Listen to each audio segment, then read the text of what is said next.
blonde woman wakes up in the dark, questioning if it is currently night.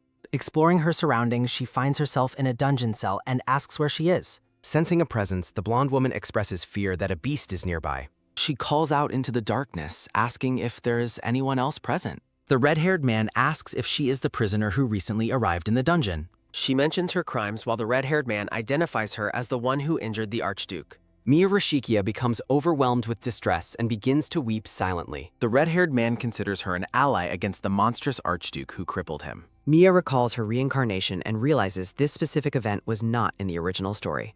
A crow flies through the night as she reflects on horrifying changes to the narrative. Narration describes a cruel Archduke who views women as nothing more than ornaments. Asad Wariel is introduced as a man who breaks the legs of others. She realizes her favorite character, Asad Wariel, is much crueler than she previously thought. The red-haired man warns her to prepare for the guards who will eventually call for her. Mia clutches her locket tightly as the scene shifts away from the dungeon cell. She kneels alone in a void, feeling small and isolated from the world. Waking from her nightmare, Mia stares ahead as sunlight fills her room. Mia Rishikia is introduced as a normal noblewoman surrounded by floral decorations. The maid enters the room and urges Mia to hurry and change her clothes. Mia welcomes the maid inside with a cheerful and energetic greeting. Mia twirls the maid around in a circle, making the young girl feel quite dizzy. The maid stumbles while Mia stands by, maintaining her happy and bright demeanor. She resolves to act like the modest original character to avoid changing the story. Mia asks the maid if her father is in a bad mood again. The maid sighs and explains that the master is on edge because of the day.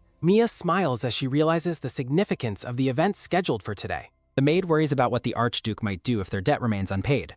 A loud chime echoes through the house, signaling that the time has finally arrived. Mia acknowledges that it is time to face the challenges ahead of her. Soft light illuminates the room as the scene prepares for a transition. Mia turns to the maid and asks if there are any other shoes available. She looks back and complains that her current shoes are causing her feet to hurt. The maid hesitates, looking troubled as she fails to provide an immediate solution. Mia reflects on her status as a side character in the Rishikia family. Valentina is described as the only loved daughter who receives beautiful dresses and shoes. Narration explains her father's refusal to buy shoes for the daughter he does not love. Mia expresses gratitude that she still has a cheap-looking locket to wear.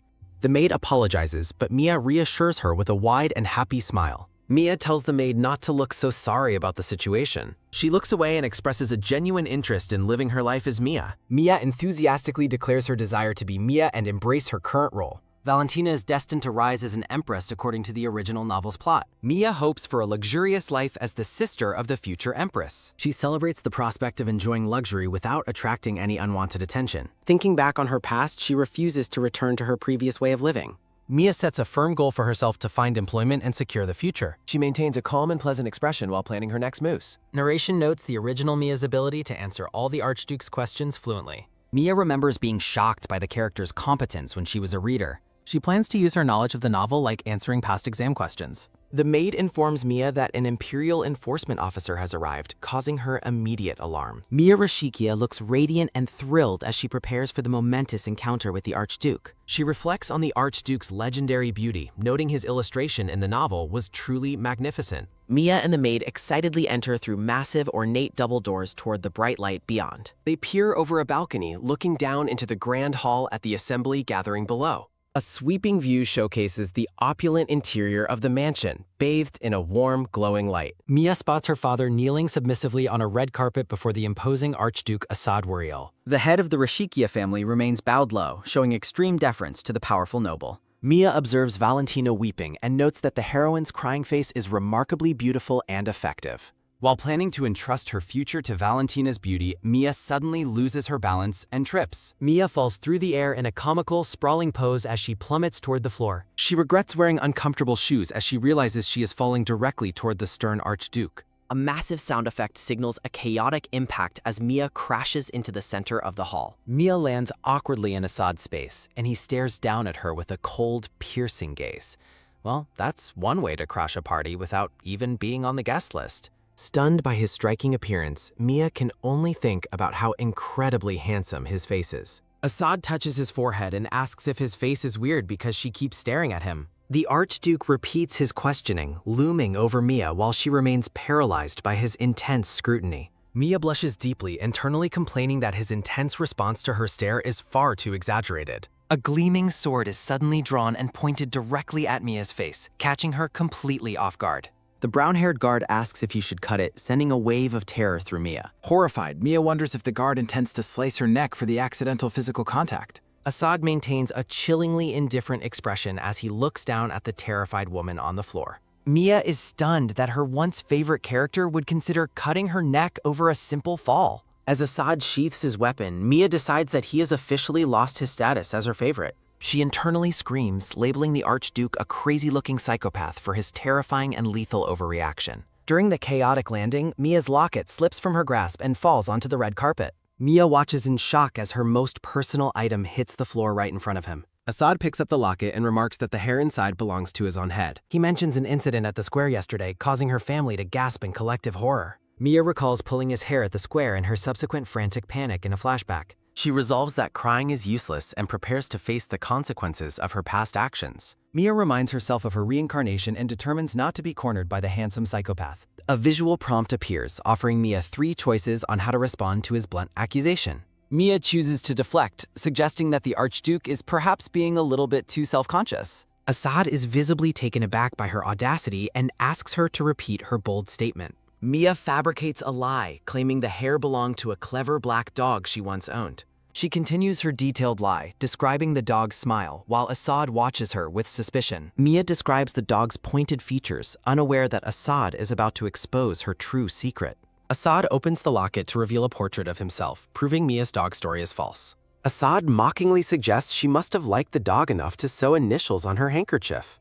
A close-up shows a white handkerchief on the floor clearly marked with the initials of Assad Warrior. Mia recalls a maid's question about her whereabouts, knowing she was actually stalking the Archduke. She realizes that her knowledge of his habits and preferences makes her look like a stalker. A guard approaches the top of the stairs carrying a small, ornate jewelry box for the Archduke. Mia looks on with a desperate and pleading expression as the situation grows increasingly more humiliating. Assad receives the box, which is decorated with beautiful paintings of birds and bright garden flowers. Mia trembles with anxiety, fearing the box contains items that will compromise her remaining human dignity. The box is opened, revealing a stash of the Archduke's used napkins, gloves, and stolen quill. Assad lets out a heavy sigh as he stares down at the collection of his personal garbage. Mia stands alone in a dark void, completely crushed by the realization that her obsession is exposed, when your hobby of collecting souvenirs officially crosses the line into professional-grade stalking territory. An off-screen voice introduces the eldest daughter of the Rishikia family, Mia Rishikia. Assad Wariel stares off with a cold, judgmental expression as the tension rises. Valentina looks on with a worried expression while standing behind the imposing Archduke. Assad notes that Mia is dressed too shabbily to be considered a proper aristocrat. Mia remains silent, her face shadowed by her hair as she absorbs the insults. The brown-haired guard suggests that Mia should be imprisoned for her threatening behavior. Mia is visibly shocked and confused by the sudden accusation of being a threat. She internally questions how her actions could be compared to crimes like theft or assault. Her father and sister look at her with expressions of deep disapproval and disappointment. Assad adjusts his clothing while mentioning his original intention was to confirm the truth personally. The Archduke presents a letter and asks the blonde-haired man to identify the handwriting. Mia's father erupts in fury, berating her for sabotaging her sister's future opportunities.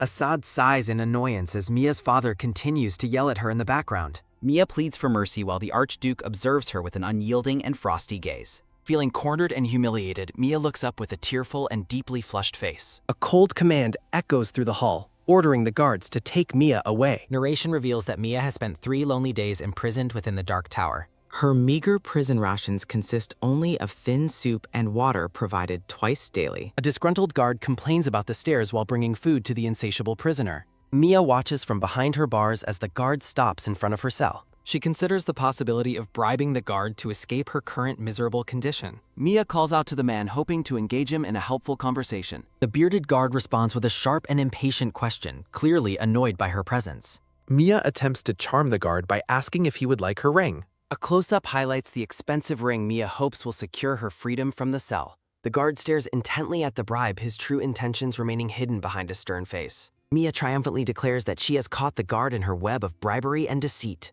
The guard spits into the bowl of soup. Guess this dungeon's Yelp review just dropped significantly. He calls her a lowly criminal and warns her not to resort to cowardly tricks. The guard turns his back on her, stating that no one would ever betray Assad. Mia sits in stunned silence, completely alone in her cell after the failed bribery attempt. Mia questions why the prison staff remains so loyal to the cruel and terrifying Archduke. Staring blankly at her spoon, Mia processes the extreme humiliation she just endured. Mia huddles on the floor of her cell, expressing her deep frustration with the situation. A small voice breaks the silence of the dungeon, calling out to get Mia's attention. The red-haired prisoner from the neighboring cell watches Mia with a calm and curious expression. Mia pleads her innocence, claiming that she never intended to push the Archduke down purposely. Surprisingly, the red-haired man admits that he believes her story despite her current criminal status.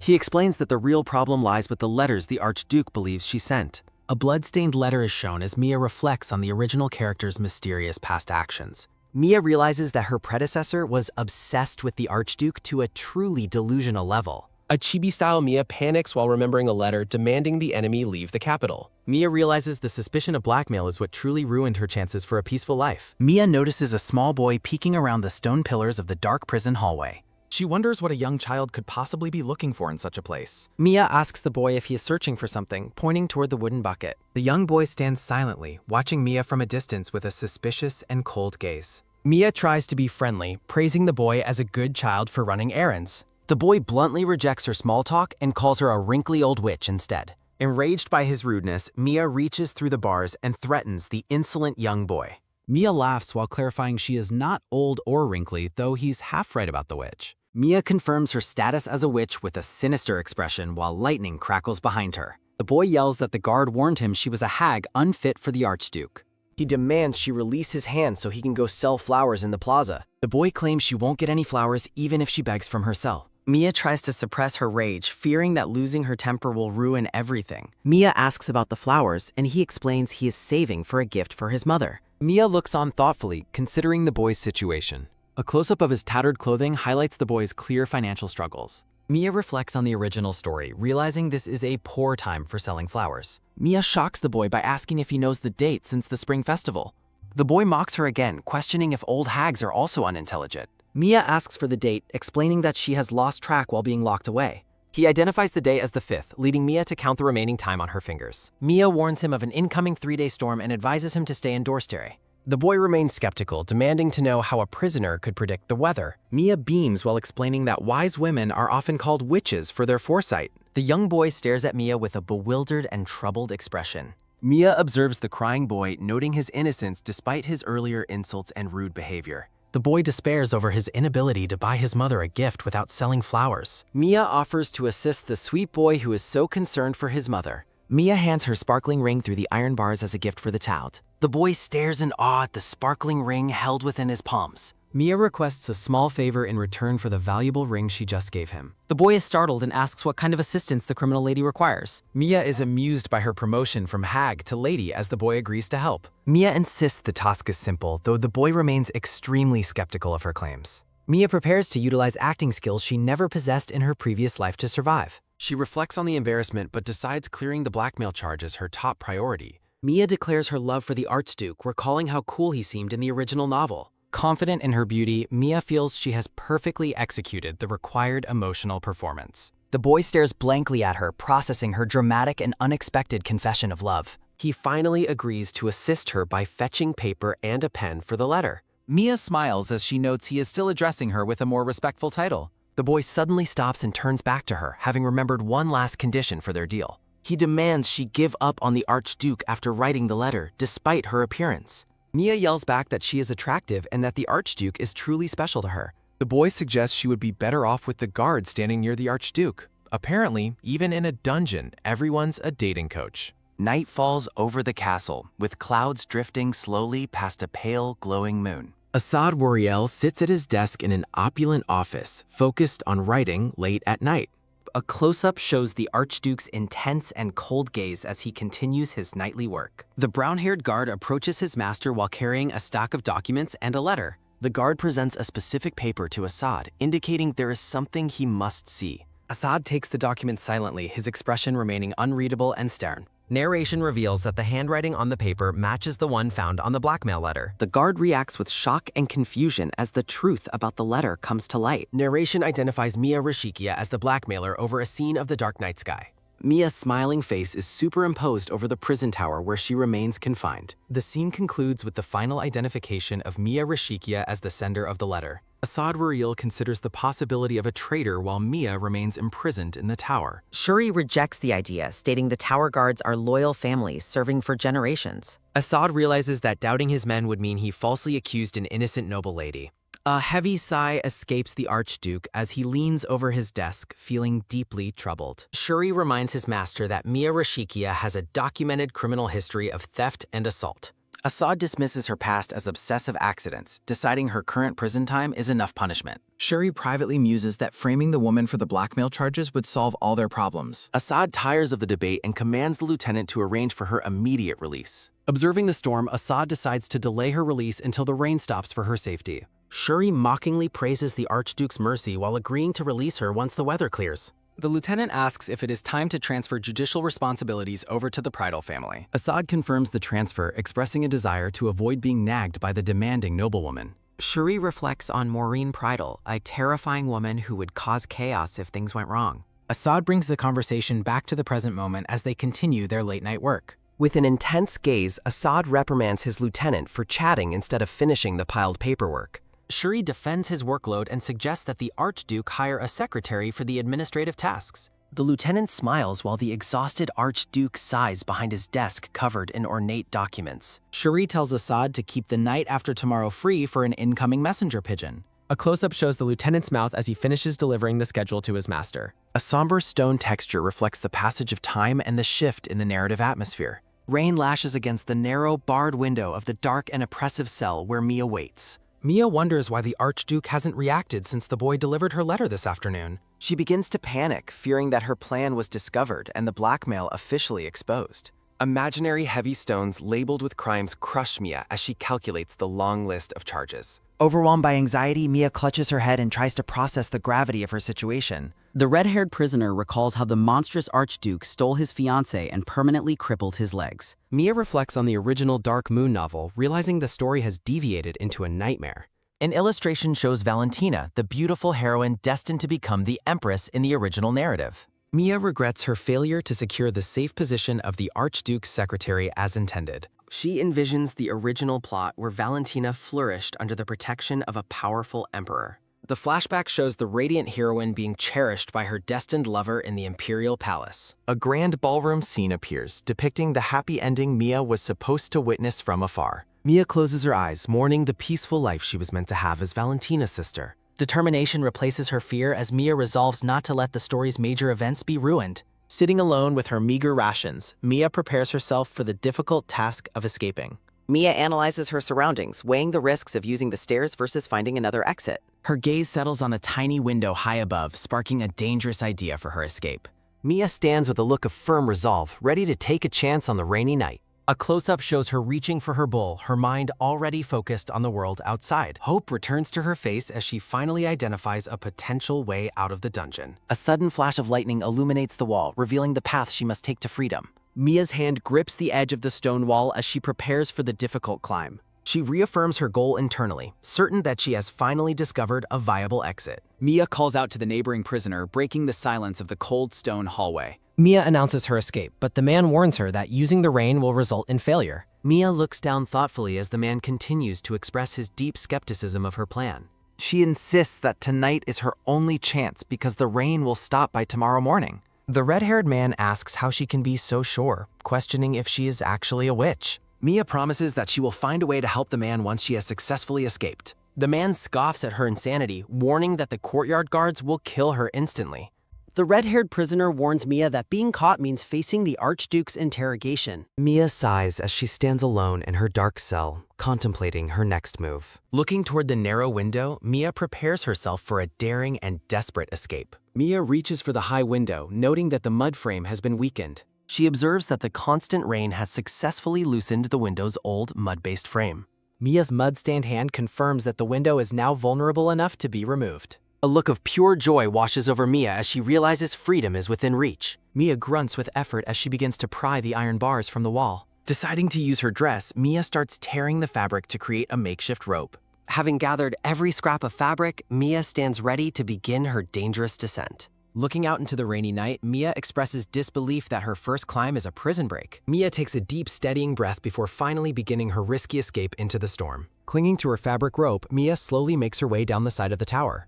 The story continues as a new chapter of mystery and danger begins to unfold. A warm fire crackles in the hearth, shifting the setting to the Archduke's opulent office. Assad sits at his desk, looking up as the sound of approaching footsteps breaks the silence. A silver-haired man and his son arrive, greeting the Archduke with respect and formal titles. The atmosphere shifts as flowers decorate the room where the secret meeting is taking place. Assad welcomes Tywin back from his long journey, noting that he has been expecting him. Tywin asks if his son is supporting the Archduke properly, causing the young man embarrassment. Assad lets out a rare, hearty laugh while surrounded by the beauty of blossoming flowers. The Archduke reaches for a bottle of fine wine to share with his guests. Assad offers a celebratory drink, mentioning the wine was brought specially from the capital. Red wine glints in the glass as the conversation shifts toward more serious matters. Leaning over a large map, Assad begins to discuss the details of an upcoming operation. Assad identifies the first place to strike in the event of a sudden emergency. A bloody vision depicts the planned seizure of the Massabil estate and the nearby armory. Assad asks Taiwan for an update on the status of the domain's military preparations.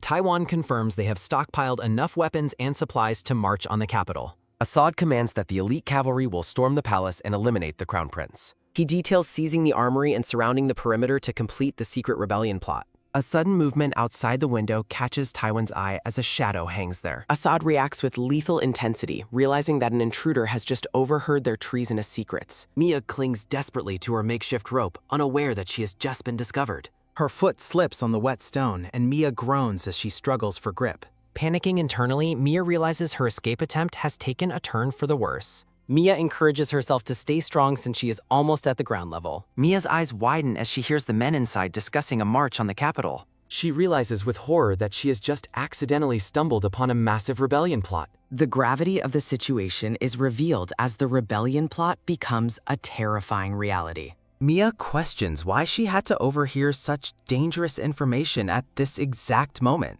She fears that being caught after hearing their secrets will result in a certain death. Recalling the original novel, Mia remembers that the true Assad was a completely insane individual. Alarms ring out through the night as the tower guards announce a prisoner has escaped.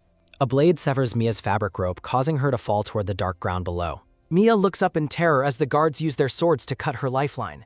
People shout for the guards as they spot the intruder clinging to the castle walls. Reality blurs for Mia as she questions the bizarre and dangerous events of her night. As she falls, Mia wonders if this moment marks the end of her life. The scene concludes with a reflection on how much this situation feels like a dream. Falling through the dark, Mia wonders if death will return her to her original world. Mia reflects on her beautiful face, fearing a return to her previous scarred and ugly life. Facing her final moments, Mia rejects the idea of a next life and seeks total rest. Curled in despair, Mia claims she no longer needs to accomplish anything. She no longer needs to accomplish anything in this fantasy world. As she falls, Mia expresses a simple, desperate desire to finally rest in quiet peace. Rain pours down as a voice mocks Mia for jumping from a tower in her underwear. Assad Wuriel catches Mia in the rain, questioning if she is insane or simply an exhibitionist. Mia stares up in absolute shock at the cold man who just saved her from falling. Assad informs her she was due for release soon, lamenting the trouble her escape has caused.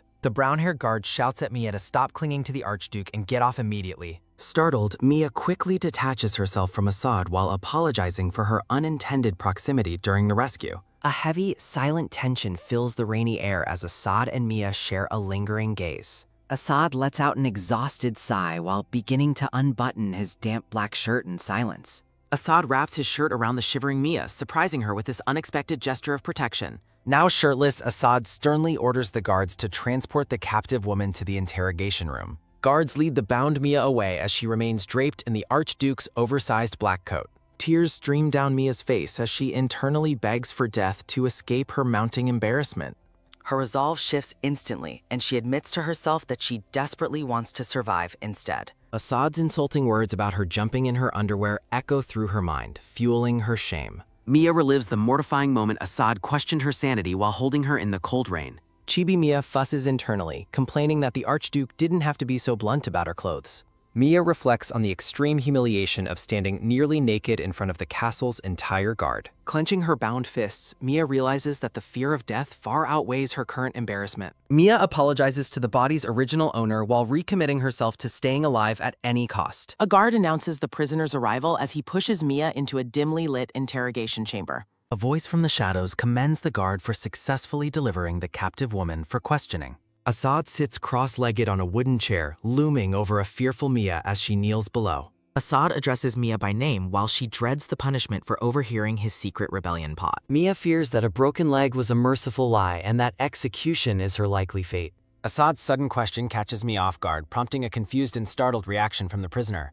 Mia stammers in uncertainty as a symbolic clock appears, representing the ticking time she has left. In a moment of internal panic, Mia prays for help from any other reincarnators in existence. An ornate wooden chest decorated with golden ribbons and lilies sits silent in the shifting atmosphere. Assad maintains a cold, unyielding stare while awaiting a proper response from the trembling noble lady. The symbolic clock returns as Mia's mental plea for assistance from other transmigrators intensifies in desperation. Assad looks down with a furrowed brow, his expression growing more suspicious and grave by the second. Mia pleads her ignorance, claiming she could never have known about the Archduke's secret plans beforehand. Assad's eyes narrow as Mia prays that her acting will be enough to convince him of innocence. Assad commands the guards to bring in another person to testify against the captive Mia Reshipia. Mia looks up in confusion as she wonders who else could possibly be involved in her interrogation. A man with messy red hair sits nearby, casually gnawing on a large cooked piece of meat. Mia's eyes widen in horror as she recognizes the red-haired prisoner from the neighboring cell sitting there. The red-haired prisoner repeats Mia's weather predictions and her secret plan to escape during the storm.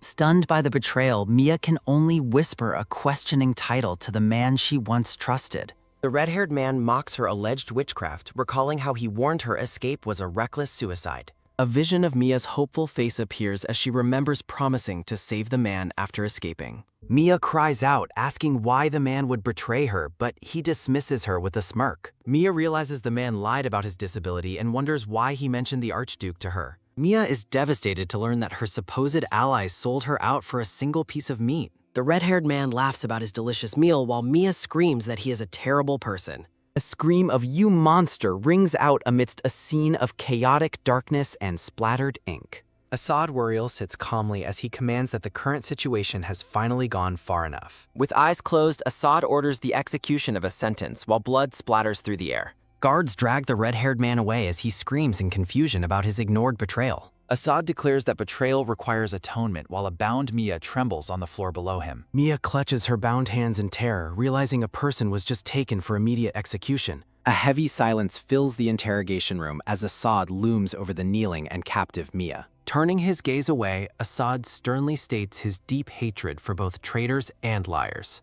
Mia closes her eyes and shivers, overwhelmed by the lethal atmosphere of the interrogation chamber. A bead of sweat rolls down Mia's face as she gulps in fear for her life. Mia offers to speak on the condition that everyone else is sent out of the room. Looking up at her captor, Mia prepares to reveal the secrets of her unexpected reincarnation. Assad considers her request thoughtfully while resting his hand against his chin in silent contemplation. Assad commands his men to fall back, prompting a surprise confirmation from the brown-haired guard. Chibi Mia requests that the guard leave as well, much to the man's immediate shock. Cherie reacts with disbelief, questioning why the Archduke's own adjutant should be excluded from hearing. Assad coldly confirms that Cherie must also leave, granting Mia's request for a private conversation. Cherie protests, reminding Assad that the prisoner is dangerous enough to have escaped a stone tower. With an exhausted expression, Assad warns Cherie not to force him to repeat his command. Looking incredibly annoyed, the brown-haired guard turns to leave while making a frustrated clicking sound. Cherie threatens Mia's life if any harm comes to his master before finally exiting the room.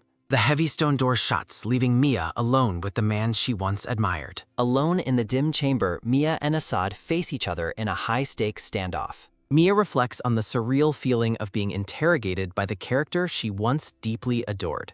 Mia resolves to stay calm during this decisive moment despite the bloody consequences of a mistake. An oppressive atmosphere settles in as Mia realizes lies will fail against the Archduke's sharp intuition. Mia takes a gamble by asking the Archduke if he believes in the existence of other worlds. Assad maintains a cold, unreadable stare as he listens to her strange and cryptic line of questioning. Assad is visibly baffled when Mia claims she was merely reading the story of his life. Mia identifies the title of the original novel, The Moon That Illuminates Your Face, to him. The perspective shifts as Mia considers her chances of survival during this high-stakes conversation. Mia beams with a hopeful smile, trying to maintain her performance as a transmigrated soul. Assad remains unimpressed, internally concluding that the woman before him has finally lost her mind. Mia insists she is from another world and that their reality is actually just a novel. Assad demands proof of her wild claims, questioning if he is truly a fictional character. Mia hesitates before deciding to reveal a secret only someone from outside their world would know. Mia shocks the Archduke by accurately identifying him as a character struggling with deep-seated mother issues. Assad's expression remains grim as he demands she speak in terms he can actually understand. A vision reveals the dark truth of his mother killing her husband during the previous rebellion. Assad warns her that she has just crossed a dangerous line with her provocative words. Slamming the table, Assad accuses Mia of being a spy sent to provoke him with common rumors. Mia panics and pleads for him to listen, admitting her story is difficult to believe immediately. Assad looms over her while Mia desperately tries to explain she has no other proof. Assad offers a deal. He will ignore her insults if she can accurately predict the future. Mia realizes her life depends on her next answer, recalling the original plot where she succeeded. A flashback depicts the radiant heroine Valentina dancing gracefully at a grand royal debutante ball. Narration explains how Valentina captured the attention of the crown prince during the festive event. A mysterious woman watches from a distance, her gaze filled with wariness toward the beautiful Valentina. A sudden realization strikes Mia as she focuses on the identity of the crown prince's mistress. Mia asks if Keisha Ostrid is the mistress, prompting a curious and confirming look from Assad. Mia's green eye widens as she predicts an early debutante ball for the Empire. Mia enthusiastically announces that Keisha Ostrid will be the host for the upcoming event. Assad rejects her claims, stating that hosting is an imperial duty mistresses are never granted. Mia counters that the schedule change will be a calculated response to the devastating rains. Mia explains how a grand banquet would serve to distract the populace from hardship and turmoil. Mia details the plan to stimulate the economy and boost public morale via the nobility. Assad acknowledges her logic but remains firm that such a choice would disrespect tradition. A confident smile plays on Mia's lips as she anticipates her predictions coming true. Assad grants her a 1-month grace period and summons Shuri to give new orders. Shuri appears as Assad commands that Mia be confined and kept under strict surveillance. Assad warns Mia to spend her month of confinement praying for a favorable outcome. Mia remains defiant, suggesting that Assad reconsider his tone if she proves to be right. Shuri watches the exchange in disbelief, questioning the sanity of the woman's bold behavior. Mia claims she possesses the knowledge to prevent any bloodshed in their shared future. Assad's expression hardens when Mia asks if he is prepared to lose someone precious. Assad abruptly leaves the chamber, ordering his guards to escort the prisoner to her cell. Walking through the castle, Assad instructs Shuri to launch a thorough investigation into Mia's background. Assad demands that Shuri uncover any recent anomalies or secret movements involving Mia Rishikia. The scene shifts to a peaceful pavilion overlooking a serene pond filled with lotus flowers. Hidden within the garden, a secret conversation reveals that the Archduke remains in the capital. Junpei Masabil plots to lure Assad away after the first threatening letter failed to work. Junpei learns of Mia's arrest and praises his plan to frame her using forged handwriting. A mysterious report of interesting news breaks the quiet atmosphere surrounding the garden pond. The servant reports a second letter while Mia wonders who sent it in her absence. Junpei is shocked to hear that a second letter with matching handwriting has appeared. Junpei questions who could have sent the letter since his forger is currently being monitored. Junpei asks his servant if they have any clues regarding the identity of this meddler. The servant remains hesitant as Junpei demands they reveal any suspicions they might have. The silent subordinate stands still, weighed down by the gravity of the unfolding situation. Junpei scoffs at the idea that Mia Rishikia wrote the letter herself given her reputation. The servant suggests Mia acted to clear her name, potentially prompting a deeper investigation. Junpei confirms that his identity was not compromised during his secret visit to the estate. The servant finds it strange that Mia didn't notice anything suspicious during their previous encounter. Junpei concludes the meeting by ordering continued surveillance on the woman in the dungeon. Junpei stands among blooming flowers, his mind racing with new concerns about his hidden plot. The loyal servant bows deeply, reaffirming his absolute devotion to Junpei's ongoing schemes. Junpei reviews a book about the novel's characters, finding Mia's lack of information suspicious. Glowing golden text appears against the bright sky, marking a transition in the narrative. The sun shines brightly over a magnificent palace featuring an ornate central fountain. A high-ranking officer walks through the sunlit halls, his boots echoing on the polished floor. An elderly noblewoman teases the officer, mocking his slow pace despite his youthful vigor. Lady Maureen Pridal stands in her finery, exuding an air of authority and ancient nobility. Maureen lectures the officer on palace etiquette and questions his upbringing by the former Archduke. The officer humbly apologizes, admitting he has failed to uphold his late father's honorable name. Marine laughs as the officer offers his arm to lead her through the palace halls. An attendant formally announces the arrival of the two heads representing House Pridal. Resign Sedifil greets the newcomers with a cold remark about their lack of punctuality. Marine dismisses the complaint, noting the rare gathering of the four great noble families. The four leaders stand together in the Grand Hall, preparing for a high-stakes meeting. A regal man with long silver hair stares forward with a cold and imposing gaze. The silver-haired man addresses the court, announcing that the date of the ball will be moved forward. Mia smiles confidently as she wonders if events are unfolding exactly as her prophecy predicted. Tywin commends the schedule change as a wise move to silence any potential noble complaints. The silver-haired crown prince closes his eyes in thought while presiding over the formal assembly. A group of nobles gathers, wondering which influential family will host the ball during the Empress's absence. Ornate chandeliers illuminate the Grand Hall as the news of the Empress's absence spreads among the guests. Archduke Assad Wariel asks the crown prince to reveal the identity of the host for the upcoming ball. Rumors circulate about Assad's sudden interest in the ball, an event he typically ignores entirely. The crown prince maintains his composure on the throne while Taiwan shares a knowing, subtle smirk. The prince entrusts Keisha Astrid with the hosting duties, noting her rumored secret connection to the Archduke. Assad remains silent and stoic as the court reacts to the surprising choice of Keisha Astrid. Standing from his throne, the crown prince formally declares that the meeting is now adjourned. Assad approaches the crown prince to inquire if there has been any change in the emperor's condition. The crown prince pauses and turns toward Assad with a look of intense, unspoken calculation. The prince remarks on the emperor's good fortune for having such a dedicated and loyal subject.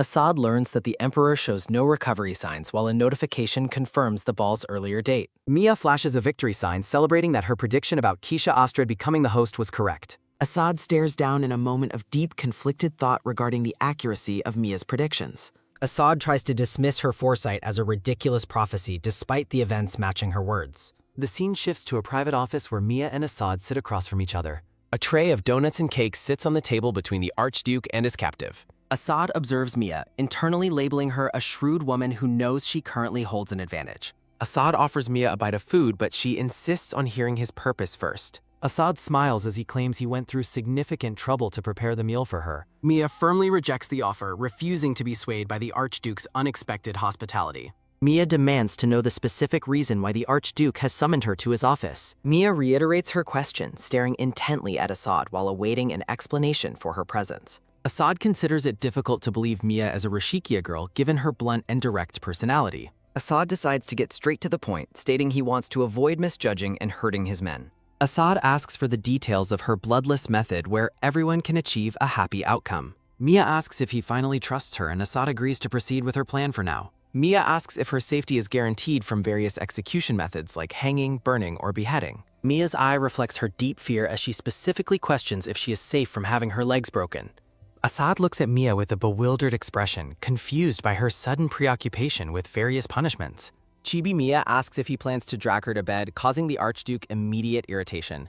Assad reacts with absolute outrage, assuring her that such a scandalous thing would never, ever happen. Mia claps her hands together in pure relief, thrilled to have secured her safety and honor. Chibi Mia happily munches on a snack while Assad watches her with a look of disbelief. Assad sighs heavily, lamenting that his estate's future depends on the words of such a ravenous woman. Mia stops chewing and stares back at Assad, sensing his silent judgment of her appetite. Mia defends herself, complaining loudly that she hasn't eaten anything decent for several days. A moment of quiet returns to the office as the two continue their strange and intense negotiation. An empty golden plate sits on the table as Mia reflects on achieving a happy ending. Assad remains skeptical and silent, watching Mia with a guarded and unreadable expression. Mia explains that she only needs to facilitate a union between the crown prince and Valentina. Assad is visibly shocked, questioning if he is really expected to believe her wild and unusual story. Mia describes a future where Assad is a wise and praised ruler who everyone respects.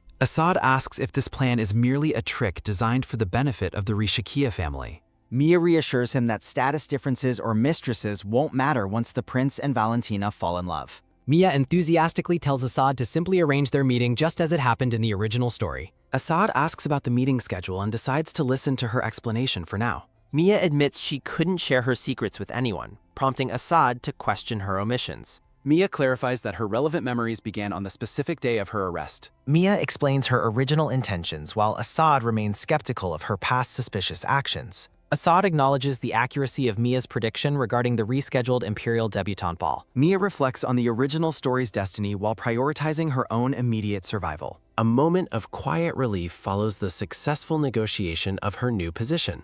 Mia celebrates her survival, thrilled to have avoided the immediate threat of death. News of the Archduke hiring a resident secretary begins to spread throughout the palace. Rumors emphasize the Archduke's uncharacteristic decision to allow an outsider into his private space. Maids gossip about the young, non-debuted secretary who has suddenly appeared in the estate. Mia wakes in a grand bed, overhearing the staff's whispers about her former imprisonment. A radiant smile reveals Mia's delight as she enjoys the comforts of her new surroundings. Resting contentedly, Mia appreciates the dramatic improvement in her living conditions and safety.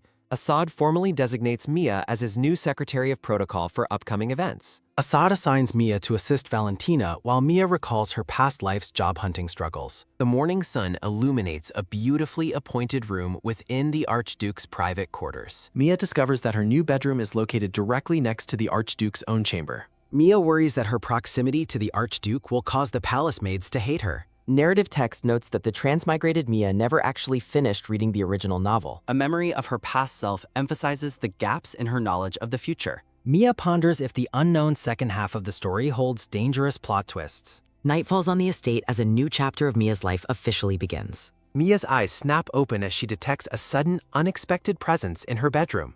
Startled and afraid, Mia calls out to identify the intruder lurking in the darkness. Assad stares down at a confused Mia who questions why he is there so late. Mia struggles to clear her head as she faces her master's cold and silent scrutiny. Shuri and Assad wait for the secretary to rise, annoyed by her excessive sleeping habits. Chibi Mia panics, wondering if an emergency like a fire or a thief has occurred. Assad expresses frustration over her tardiness, while Mia insists it is still the middle of the night.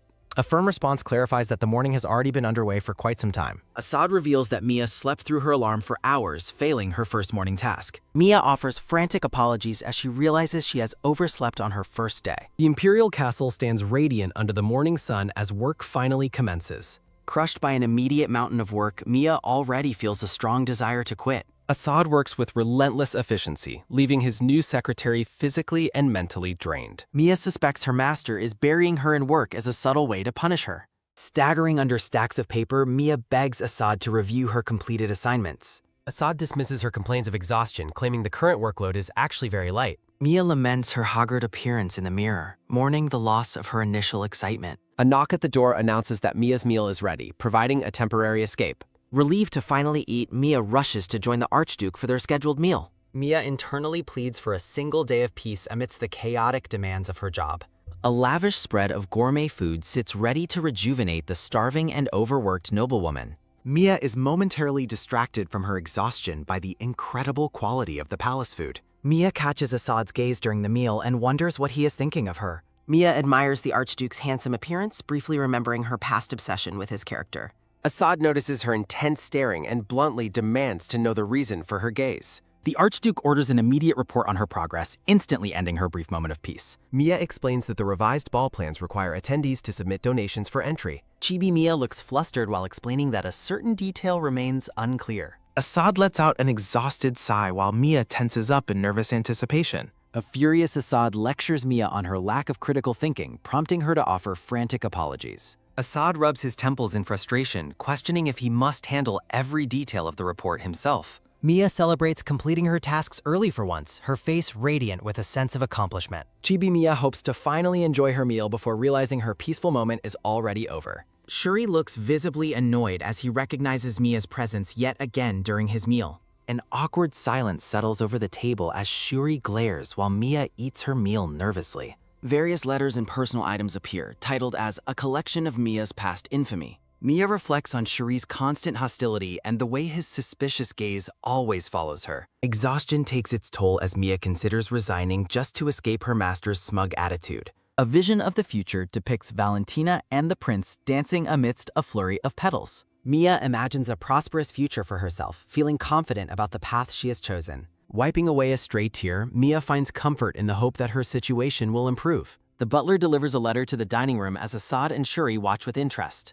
Mia is mesmerized by Assad's sophisticated appearance and glasses, giving him a perfect score internally. Mia suddenly snaps out of her daze, worrying that she was visibly drooling while staring. Surprised by the delivery, Mia questions who would be sending a letter to her. Chibi Mia admits she has no friends, prompting a blunt remark from Shuri about her social life. Mia's eyes widen in shock as she holds the mysterious letter in her hands. A close-up reveals the distinctive red wax seal of the Rishikia family on the envelope. Overwhelmed by a sense of dread, Mia hesitates to open the message from her family. Shuri snatches the letter away, ignoring Mia's protests as she tries to stop him. The letter declares that only Valentina will attend the ball, leaving Mia alone in the shadows. Shuri criticizes Mia's father as a terrible person before asking his master for further instructions. Distress washes over Mia as she clutches herself while Shuri watches her retreat.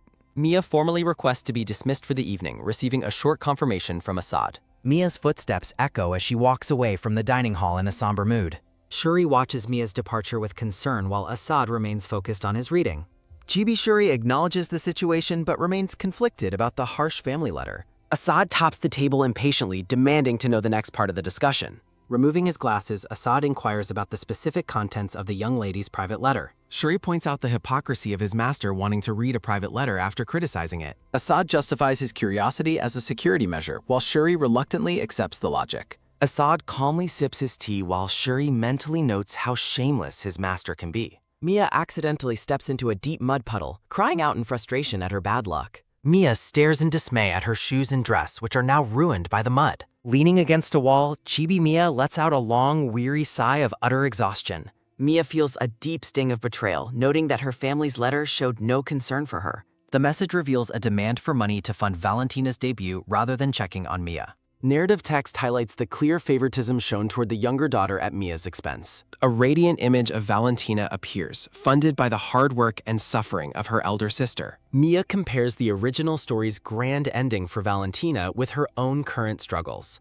Mia reflects on the tragic life of the original Mia Rishikia, whom she once deeply admired. A wave of genuine sadness washes over Mia as she empathizes with the original girl's pain. Mia considers asking Assad for financial help, but remembers her role as a mere secretary. Gold coins fall through fingers as Mia struggles with the ethics of funding her family's demands. Resolute, Mia decides to refuse the request, knowing that giving in will only lead to more demands. Mia stands alone in the moonlight, her expression hardening with a newfound sense of determination.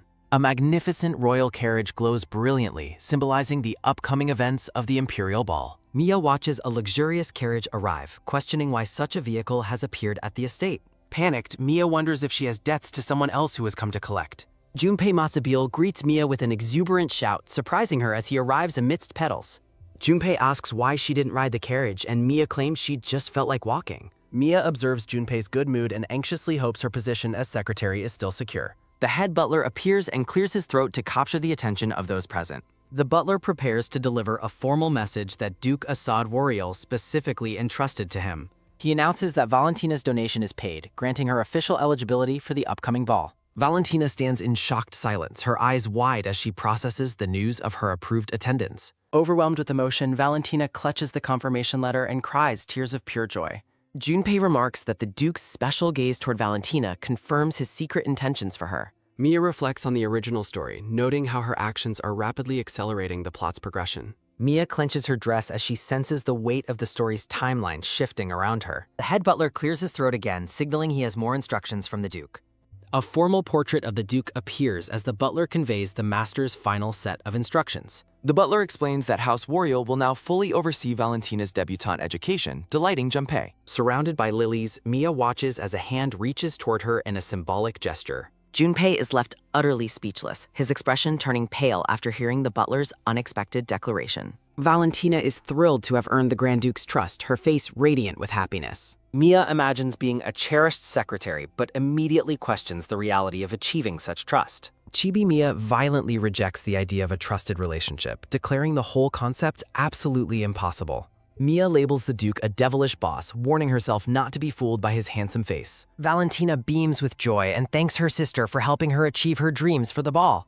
Mia is startled when she is informed that there is one more item to be given. The butler presents an ornate gift envelope, explaining it is a personal present from the Grand Duke. Mia stares at the mysterious patterned envelope in silence, hesitant to discover what her master sent.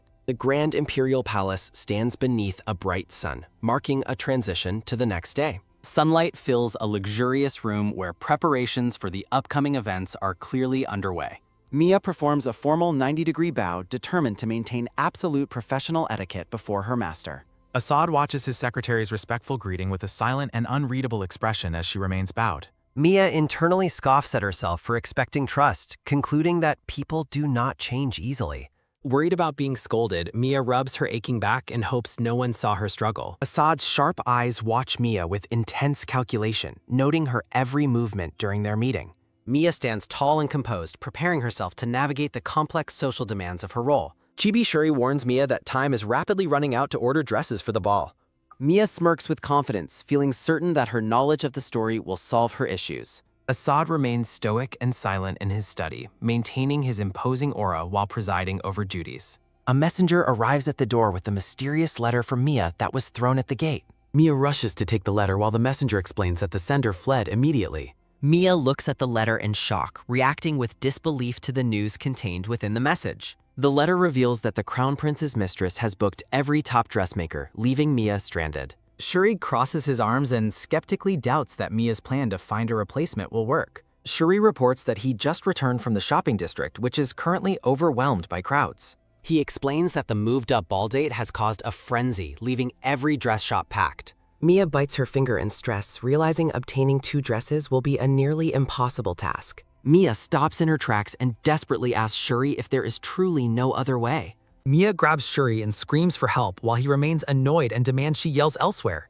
Feet walk through a garden as the scene shifts to another location during a tense conversation. Shuri angrily tells Mia to leave him alone, but she insists he is her only hope. Flowers fill the view as Shuri refuses to help, telling Mia to talk to Sophia directly. Shuri yells at Mia, insisting that the maid Sophia does not like her at all. Mia argues that Sophia won't listen to her even if she asks for assistance. Shuri reacts with wide-eyed shock and confusion to Mia's blunt and unexpected claim. Mia dismisses love, suggesting Sophia is simply fangirling over the Grand Duke's high status. Mia explains that fangirling involves admiration, yet Sophia's desire to assist his bath is excessive. A sudden splash of water interrupts the scene, signaling a shift in the atmosphere. Mia jokes about wanting to help the Duke with his bath at least once herself. Mia confidently declares that the desire to admire a handsome man is universal for women. Mia argues that Sophia's specific feelings for Shuri are quite different from simple admiration. Chibi Mia points out that Sophia constantly stares in Shuri's direction during their encounters. Mia highlights that Sophia always sets aside delicious snacks specifically for Shuri's personal enjoyment. A flustered and blushing Shuri asks Mia if she is truly certain about Sophia's feelings. Mia enthusiastically claims that Shuri is the only person Sophia might actually listen to.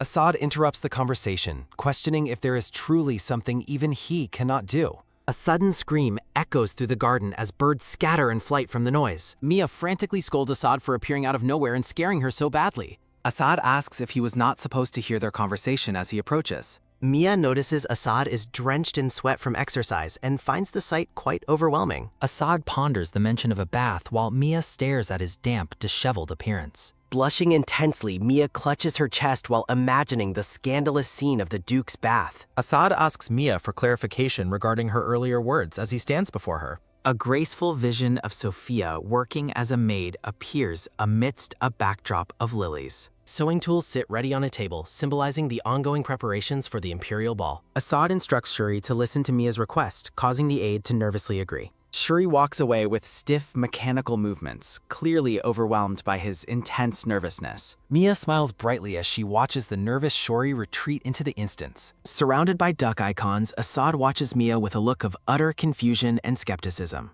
Mia explains that her suggestion was the same solution used in the original story. Assad wonders if Sophia's feelings for Shuri were also a detail written in the novel. Mia insists that such feelings are obvious to anyone who simply pays close attention. Chibi Assad ponders if he should have noticed the romantic tension earlier. Mia celebrates Shuri's return, confident that his intervention will solve her dress dilemma. Mia notes that while the dresses are handled, she still needs to source suitable accessories. Assad mentions her family jewels, noting the father's blatant favoritism toward the younger daughter. A close-up shows Assad's mouth tightening as he considers the situation with Mia's family. Mia looks confused and surprised by the sudden shift in Assad's mood and tone. Mia suggests using leftover fabric as a simple ribbon to save time and effort. Assad rejects her ribbon idea, refusing to let her drag his family name through mud. Mia cries over being called shabby, lamenting the Grand Duke's blunt and harsh way of speaking. Assad gazes at Mia with a steady and unreadable expression as she sulks. Assad lets out a weary sigh while continuing to observe his emotional and dramatic secretary. Shuri responds with a crisp and formal acknowledgement of the Grand Duke's latest order. Exhausted by the constant suspense, Mia vows to focus on ending the story properly. An older servant delivers the foreign spring item to the Grand Duke as requested. Assad takes the ornate blue jewelry box from the tray with a focused expression. Opening the box reveals a magnificent, glowing jewel that captures everyone's attention. Mia is left breathless by the incredible beauty and brilliance of the newly revealed gem.